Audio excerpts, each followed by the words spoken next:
Fuck. You guys are hearing an AC in the background. We are in Albany. Um, hey, what's up, Bushcraft? Oh, I'm exhausted. Sam takes a small little jaunt and doubles it. Not because she's moving slow, but because she wants to like constantly go off and do all kinds of crap. So instead of like, okay, well, we got another like 5 miles to go, it's not going to be that bad. No, no, no. I'm so exhausted. I'm ready to pass out because this dog can't keep on track. You know, um, but yeah, because she's slowing us down to like 2 miles an hour, and like I normally walk at about three, but because it's a constant stop, constant this, constant that, it becomes a pain, and it's slowing us down so much that it's actually making this road walk quite miserable. But um, we will be in Parkersburg either Monday or Tuesday. I am catching a bus out of town to DC, and I'll be there on the 5th. And so, like, I'll end up being there through the weekend. And then, like, on Monday or Tuesday, there's a In the Homeless rally. What's up, All American Prepper? Which I'm going to cover. So, that's going to be a big thing, is the In the Homeless rally. And I'm going to get to meet my business development specialist. I'm going to meet my business development specialist, and I'm probably gonna like hang out with her and maybe even go along with her to do the oh, what's it called? Like they're doing a capital day, so I want to go along with her so that I can meet some of the politicians along the way, and I'm hoping that she's going to be able to introduce me to people, other NGOs, other programs, and stuff like that, and maybe I might stay for an extra day or so and do some interviews. And then after that, it's back on trail. So if there are any of you that are close to the Washington, D.C. area, that's probably going to be your best bet to see me, is between like the 6th and maybe the 10th or the 11th. So the rally is on the 10th, and Trump's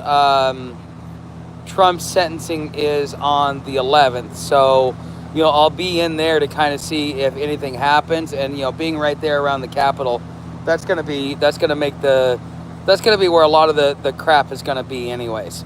So, I mean, if something's gonna pop off, I would expect it to pop off in D.C., not Texas or Florida or something like that, because this is Sam. Knock it off, kick it down. Because I think that with what's going on, they're if they're really frustrated, they're going to try and topple the government. I mean, that would be the smart move. And so, yeah, it may be heavily guarded, but at the same time, if there's going to be any type of skirmish, the seat of power, Washington D.C., should see some sort of action. But and that's kind of part of the reason why we wanted to be there for that as well. As much as I want to just take trail and not spend any money or anything else like that, it was too much of an opportunity for me to pass up. Now, whether or not it works out for me is one thing, but on the other hand, if it does work out, well, this could be what I need as far as getting myself into some sort of stable housing. Okay, so. I mean, I'd like to be able to get into stable housing. I'm not counting on it. I kind of expect that this is going to be my lifestyle for the next 5 to 7 years. Well, the rest of the world falls apart, and then once the dust settles, then I can kind of get to a point and figure out how to rebuild my life from whatever's left of the rubble if I'm still alive. So, I mean, that's the plan A, plan B. Plan B is most likely what's going to happen. Plan A would be nice. So, but anyways, I really want to be able to establish connections and stuff like that. So that's kind of what we're doing. This isn't going to be a long live stream for a couple of reasons. For some reason, my solar battery is not holding power. And and so hold on. I need to pull out my other battery. Hold on. And I need to hook that up to solar as well. Hold on. So I was charging while I'm doing this because my GPS is killing my battery lately. So hold on. And so instead of using like I woke up with 80, well, I went to bed with 80%, woke up with 65%, and then, well, for most of the day, I mean, I came into town on like 15%, so that's not bad. So, okay, so let's see what everybody says. What's up, Bushcraft? What's up, All American? Um, I don't know. I mean, if you got some information, you might want to pass it to me through a back channel. And All American Prepper, when I get to DC, that's when we're gonna do the transfer of my Gaming with Jason channel. Because I'm expecting to have enough time to be able to go to a library, because I mean I'm gonna be there for about 4 or 5 days, so that'll be an opportunity. And plus, it's a big enough city that I know it's gonna have a library. So Sam and I will go into the library, and then that's when we'll be able to do the transfer. So. Great chance to document history. Just don't catch a stray bullet. Yeah, and hopefully Sam doesn't get stupid. So last night they were flying off fireworks, and she starts spazzing out and like trying to hide and stuff like that. It's like, seriously, dog, chill out. You're with me. And so I was calming her down and stuff like that, but she just wants to. It's like some days fireworks could go off and she don't care. The next day, fireworks go off and it's like it's the end of the world for her, and I don't get it. I don't understand it. I don't know why she does this, but it is. So that's kind of what's going on. Let's see, held for review. Okay. Uh, show. Okay, hold on. Hi, Friar Taco. Sorry, I'm dyslexic, but I'm also cross-eyed, so everything comes out. Right. Okay. Um, yeah. So English or Spanish? Okay. When you get a chance, I would like to schedule another live. Yes. We're gonna have to do some troubleshooting on your end, and make sure that we got everything going before we do the next live stream. But I would like to pull you back on here so that we could finish the topic that we were talking about, because it's a good topic. But I wanna figure out what's going on. Do you have a pair of headsets? If you have a pair of headsets, that might actually fix the issue. So, hey brother, my dogs freak out with them fireworks. Most dogs do. That's normal. Okay, did not know that. But the thing is if we're going through cities that are going to become a war zone, well then, what's up, Jessica? If we're going to go through something that may be a war zone, the next question is, hold on, is this still charging? Yes. I need Sam to be able to keep her composure, because if she puts me in danger, I'm going to let her go.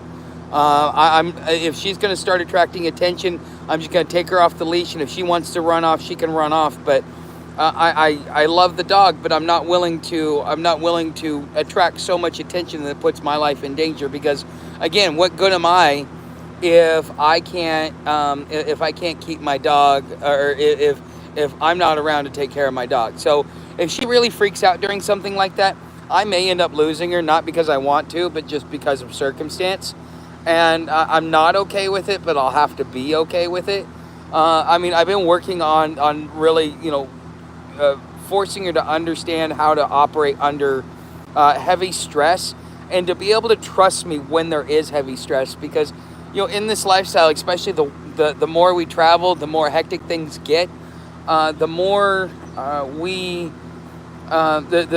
the more stressful things get. And so the ability to operate under high amounts of stress over short periods of time is going to be critical as part of my survival, and probably your survival moving forward. So whether you're homeless, or you're a traveler, or you're on SHTF, or whatever it may be, this is something you're really going to have to get yourself used to, because you're going to be around times when there's going to be, let's say, from what I've understood about how they think the next civil war is going to be, is that a lot of us will hear about it, but we won't see it, because it'll be done in back alleys, it'll be done in the shadows, it'll be done, this group versus that group, and and they'll kind of do their thing. You'll hear the stories of it, but you'll never see it. And also they were talking about, what was it, one of the French revolutions, where depending upon what coffee shop you went to was whether or not you faction or group you belong to. And so, like, if civil war does pop off, these are some things that you should keep in account. Now, ours is going to be ours, and it's going to be done our way. But there are possible similarities that we can draw from other countries that have had civil wars. Okay, and so this is something that I think that me and Sam definitely got to be prepared for, because as long as we're on the road and until we get off of the road, that's just the way it's going to be. And by the way, if I called down the road, there's a campground. It's like $30 to stay there. I've got like $11 in my bank account and about another $7 on me. And so that makes me about anywhere from $12 to $15 short on what I need to get Sam and I into a camp spot. It'll be a paid camp spot, so we can actually get some rest and do all that good stuff as far as like getting some extra sleep, being able to kind of rearrange my bag and stuff like that. Because last night we were stealth camping. All I did was pull out the tarp, pulled out my sleeping bag, laid down, went to sleep, woke up, and packed up real quick and walked out the door. I mean, that was kind of our morning. I mean, I took some time. I slept in. Once we got out of the park and I got packed up, we took some time at the gas station and stuff like that. We didn't get on the road till almost 8 o'clock, which is about an hour to an hour and a half later than what we normally get on the road. But again, it is what it is. But anyways, down in the description, if you want to help me get a campsite tonight, let's say $15 is the goal, $20 is a fluff, but it will allow me to be able to get a campsite tonight. I'd probably be able to get a shower, and we'll be camping, in a designated camp spot. So that means we probably won't have to be out till like 10 or 11, which means not only can we sleep in, but Sam and I can relax a little bit tomorrow too. But otherwise, we're probably gonna see if we can find a farmer, because after we get out of here, we're gonna be on the main 50, and because we're taking 50 all the way in, and I may have to stop by like starting at about another mile or two. I'm gonna have to definitely start knocking on farmers' doors saying, hey, do you mind if we're traveling through one night, we're on our way to Parkersburg, do you mind helping us out, letting us sleep on your property, like in the back or something like that. We'll clean up after ourselves, all that good stuff. So we'll see what happens. But either or, those are my two options. If you can get her down to me, I will take care of her. Well, I mean, we'll see about that, All-American Prepper. We'll see about that, because I mean, Sam is her own beast, and yeah, I don't really want to get rid of her. I don't want to lose her, but if based upon circumstances, I may have to do that. So as soon as I get my mother's headstone paid for, then I will be able to. Yeah, no worries, man. How much is that headstone anyway? It's got to be a few $1,000s. Hey, Mr. Orange. Hey, Bishcraft. Yeah, what's up, Mr. Orange? Glad to see you as well. So I know that. So on the weekends, I'm gonna try and do a live stream on the early side, in between like 3 and 5. During the week, because I know most of you work and you're not able to get on till about 7 o'clock. During the week we do it at 7 o'clock, but on the weekends I try and do it a little bit early. That way I could take the extra daylight and get some extra miles out of me and Sam, versus because normally what we do is we settle down like no later than between 2 and 5. Now that we're doing this road walk, we're not settling down till about 5, maybe 6, and then we're doing the live stream, and then we're settling down for bed, doing our nightly routine, and then we get up in the morning and do the same thing. So that's kind of where we're going, what we're doing here. But okay, what's up, Bushcrafter? Nice to see you. I'm looking forward to doing the Florida Trail with you, brother. Yes. So I have got to be in. I want to do it during season. So All-American Prepper, if I wanted to meet in Pensacola, would you be able to come up to Pensacola and walk the trail with me? We'll walk down to, I think you live down in the Tampa area, so we'll just walk down that far, because I don't want to go into the Everglades, but I would like to walk the Florida Trail a little bit this winter. I think it'd probably take us a couple of months, give us some chance to collaborate on some content together. One and two, we will, it'll give me a chance to really hone in the skills that I'm trying to learn from you, and then yeah, we can kind of get to have that powwow together. If you could do something like that, holy shit, $8,000, that's a lot. Well, Taylor, I'm glad you pee in the shower. We all pee in the shower now, but I'm kind of curious on that. So, would love to visit the States one day. I'm not sure I would be allowed in the country though, as I have substance charges from when I was younger. I think it's quite strict. Canada has an issue with that more than the United States. The United States don't care. You would have problems in Canada. You wouldn't have problems like the United States.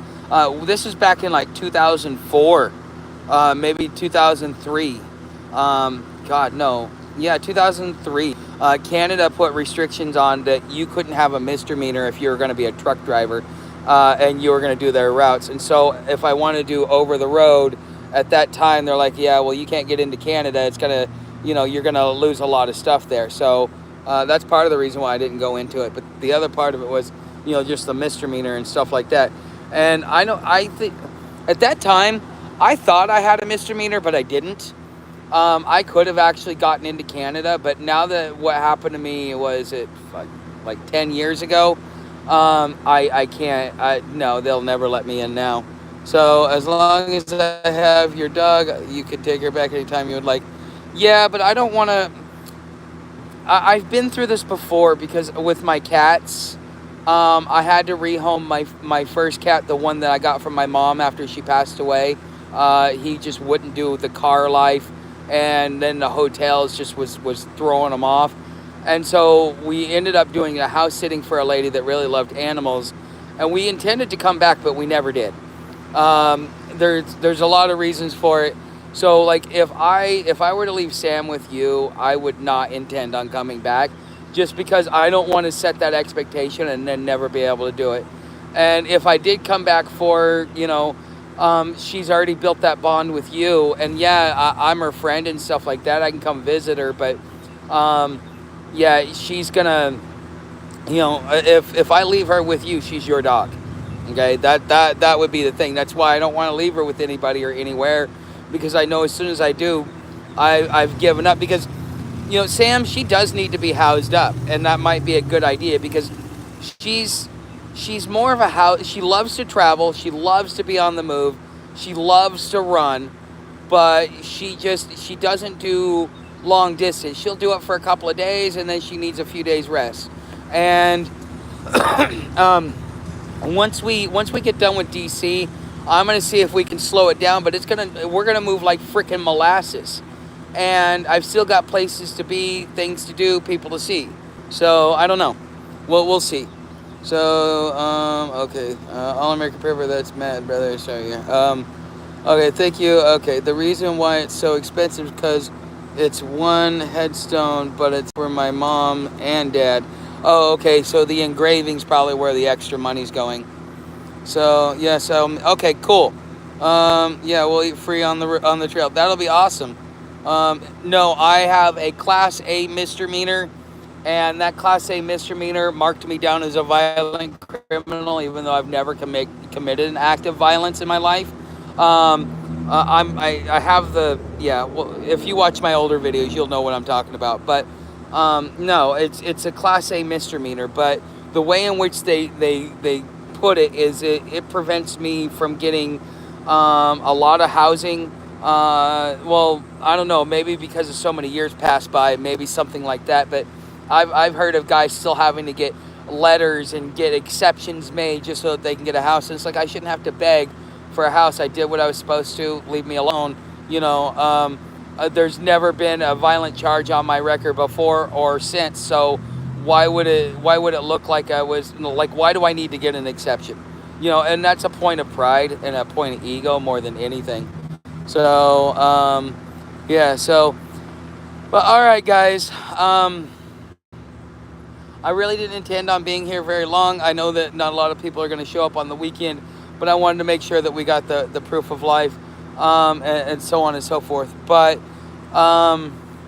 It's just, yeah, we don't really have much time to screw around on this road walk, because we'll be there if we keep hoofing it the way we've been hoofing it.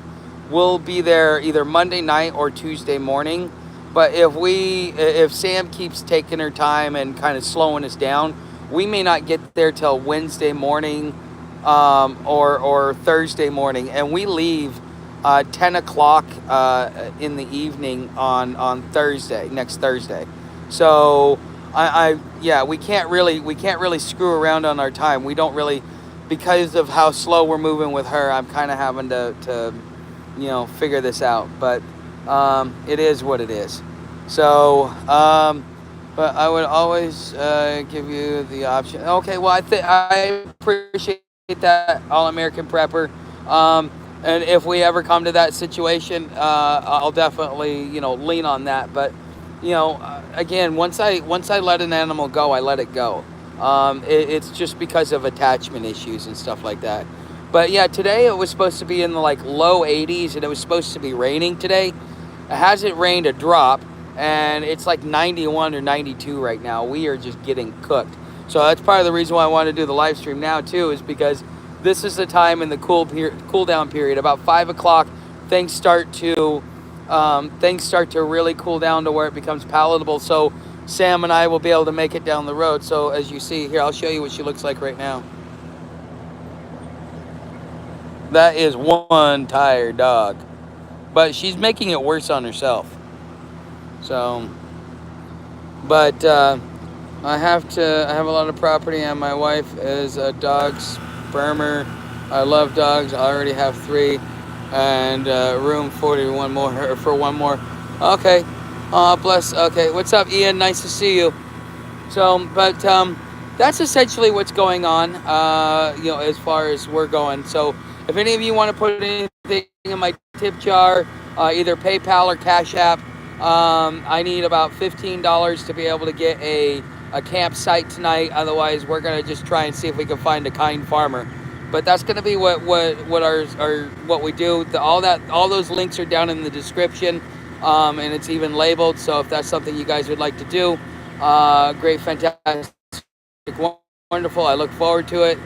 But if not, I totally understand. I know things are getting tight. The whole world's coming to an end. So I don't trust someone if they do not have some sort of charges. Yeah, I mean, in certain circles, yes. Like in some ways, my charge gives me collateral, or a reputation. But at the same time, if you want to be able to survive in the regular society, those charges could be more of a hindrance. And so, like, you kind of got to make a choice when that happens too. And the fact I'm not dealing with as much crap as felons do, but sometimes I totally sympathize with them when they start talking about things, and I never understood it until it happened to me. And it wasn't that I even did anything. It was a hearsay conviction. It was some person said it. The cops sat there and twisted around my words to say that I confessed, and then after that, then they took me to jail, and then I was told either I take the plea or I spend a year in jail, and I'm gonna lose anyways. And so it was like, damn, they railroad you when you go in there, even though they're not. Even the public pretender is not even working for you. He's working on behalf of the court and on behalf of himself so that he can get more money added to his retirement plan, because his whole compensation is a certain portion of the money in which he gets from the case that he represents. Some of that goes into his retirement, some of that goes to him in a check. And so every time he operates a case, and if there's a conviction, he gets more, because the thing is it's a penal sum that's attached to it. So as long as they're convicting these people, then there's a penal sum and it adds to their retirement. But if they get off, the public pretender will get paid, for his services, and everybody will get paid for their services, but nothing really goes into the retirement, and then the judicial system loses money because it's a business. What's up, Bendover? Dude saying some same shit every other criminal says. Yeah, well, let's see here. You're talking out your... screw you, dude. So, Down here in Florida, if you follow your sniffer, you can smell out grow down every trail down here. Huh? I'm gonna have to find that out. It's kind of true though. Bend over. Ain't nobody taking your name seriously. Um. Okay. Let's see. What do we got? All right. They get you trumped up on charges, then treat you like a cash cow. Yeah, well, of course, because there's a penal sum attached to every. Go look at the criminal code, okay, and go look at the bill that made that law, and that bill will tell you how much the penal sum is for that specific charge. Okay, so there is a penal sum for charge. And that is how the court system makes its money.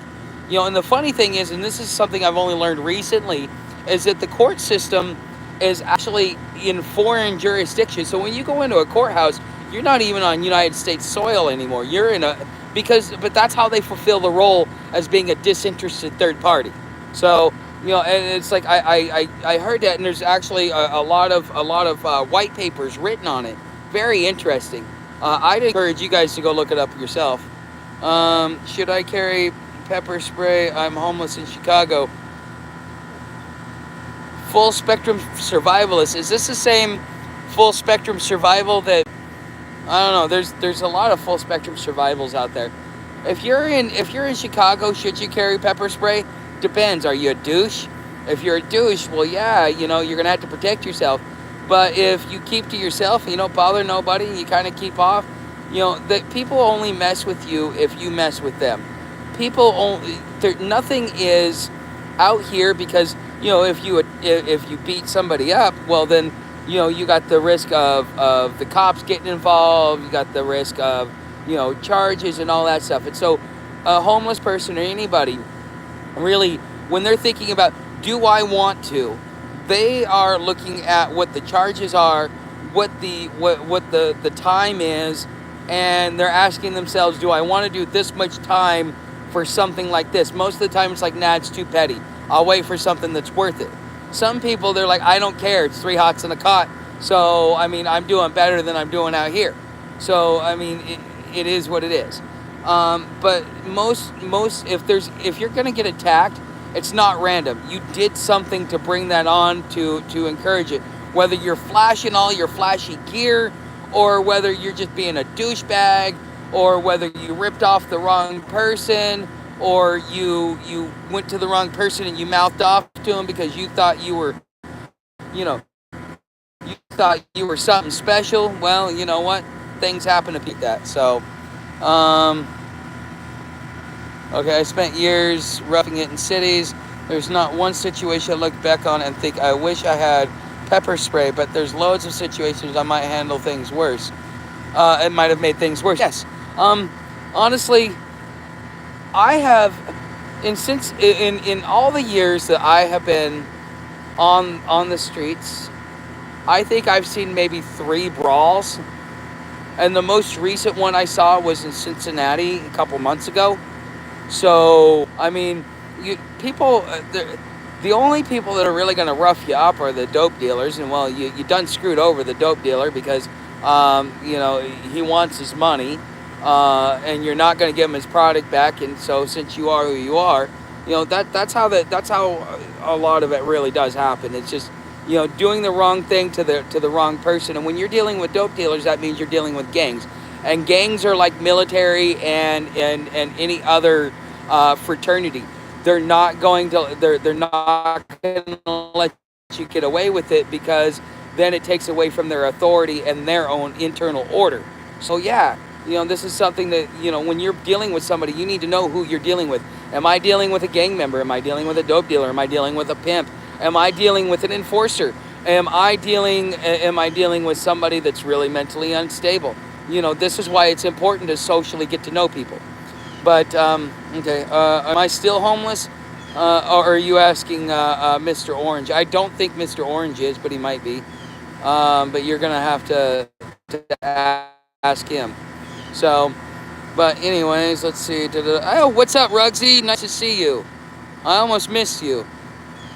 Let's see here. Let's just make sure I haven't missed anybody. Okay, I don't think I missed anybody as far as saying hi to y'all. All American Prepper, you're really active today. Glad to see that. I'm surprised we haven't seen Melody, we haven't seen Linda, we haven't seen Bucknut, we haven't seen Alfred, we haven't seen Pebbles. Surprised we haven't seen those guys yet. So I always was advised when homeless that you should act if you were jail and stay within your own race areas. Yes and no, because most of those people out there have the prison mentality to begin with. And then there are some people that, in order for them to be able to cope with the way that their life has turned out, that they all of a sudden walk around, I'm some big badass, I spent time in prison, I'm a man. You know, kind of like the soldiers that get out and say that you have no right to breathe if you didn't serve in the military. So these are things to really consider when you're dealing with it. But no, it's not that you have to keep within your own race, but you do need to realize that there is underhanded racism that goes on out there, and within the different races, you're going to hear things, and it doesn't mean you run off and say anything. It does not mean that it's just you notice like this race does this race does that, this race does that, and so there is some subdivision, but most people intermingle. It's when you start getting in the upper echelons of power that it really matters on the streets. So, in 10 years, I never needed any self-defense stuff. Only people that are actually harassed me were the cops. Yeah, I've done almost 25 years, off and on. This is the first time I've needed a weapon for self-defense. So I will say that eventually, yes, you will end up needing some sort of weapon for self-defense, and a lot of it has to do with just how crazy it is, because it's not the homeless that you have to worry about. It's the housed population. They're the ones that are going nuts. They're the ones that are volatile. They're the ones that are putting you in danger. It's not the homeless people, because they've been living it for a while. It's like it's nothing new. We're just sitting back, just kind of like laughing at everybody, going, "Oh, first time, huh?" So that's the first thing that happened to me, was being robbed by other homeless people, but that was when I had an alcohol problem and would get too drunk yeah. And a lot of people think, oh well, they're gonna come up and slit your throat and stuff like that. No, they're not gonna do that. They're gonna wait till you're too drunk, till you pass out. They're gonna wait until you're not around, you're not looking. The happens is sneaky, because one, you don't want to have that reputation. Everybody knows who's doing it, because especially the dope dealers, because that's who it goes to, so on and so forth. But you don't really want that reputation, because you'll lose a lot of friends. So it's done sneakily, like a thief in the night. So a lot of people will do it to support their habit, and some people turn their blind eye. But the thing is, you just don't want to get caught, because if that person finds you, they're going to thrash you. Okay, and that's just the way it is. All right, guys, we have been doing about 30 minutes. Sam and I got to go co-mingle and figure some stuff out before we get on the road in the next half hour, because it's cooling down, but it looks like it might rain, but like it's a tease. So we really need the rain out here. We really, really, really need the rain out here. But as far as everything else goes, if you guys want to help out, everything's down in the tip jar. Either do PayPal or Cash App. Be much appreciated. Thanks for being here, guys. And I will see you guys. I'm not going to do a live stream tomorrow. I might. There's a 50-50 chance, and a lot of it has to do with I want to make sure that I'm making distance when I sit down for a time like this, if I have signal and stuff like that. But this is the last city between here and Parkersburg, and we got about 40 more miles to go. So that's kind of where we're at. So it's 6 in one hand, half dozen in the other. If we have a chance to, we will, but there's a strong possibility that it may not happen tomorrow. So thanks for being here, guys, and I will see you in the next live stream when I get to Parkersburg.